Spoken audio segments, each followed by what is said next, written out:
The countryside air was calm that morning, carrying with it the faint scent of wet earth and growing rice.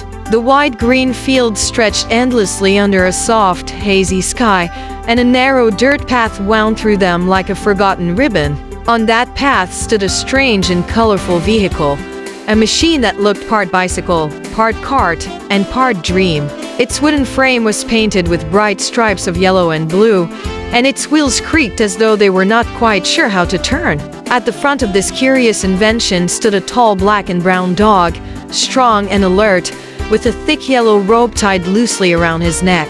He looked both puzzled and proud, as if he had suddenly been promoted to the role of a horse in a small village circus. His ears twitched at every sound, his tail stiff with uncertainty, yet he stood bravely, ready for whatever adventure was about to begin.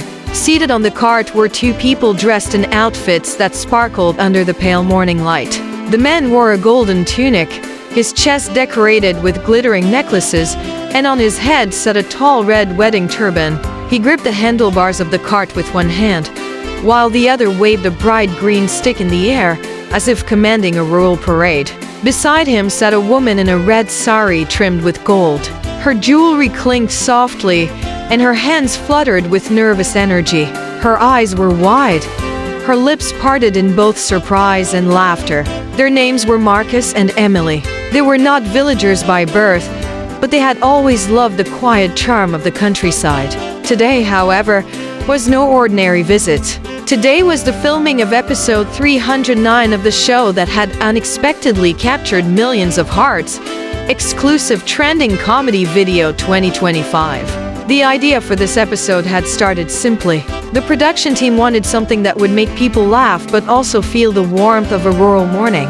Instead of polished stages or expensive props, they decided to use the fields, the fresh air, and the imagination of two playful souls. And so Marcus and Emily found themselves dressed as a comical bride and groom, perched on a cart that no sensible person would trust, guided not by a horse or bullock, but by their loyal dog, Bruno.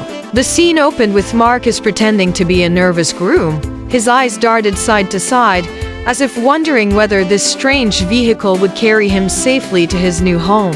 Emily, on the other hand, played the role of a bride who was half excited and half terrified, clutching the edge of the cart and calling out in exaggerated tones.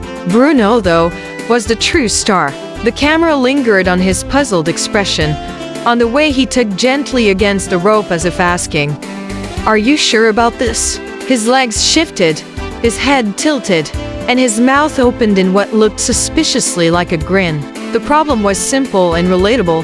The cart was supposed to move, but Bruno did not understand how to pull it.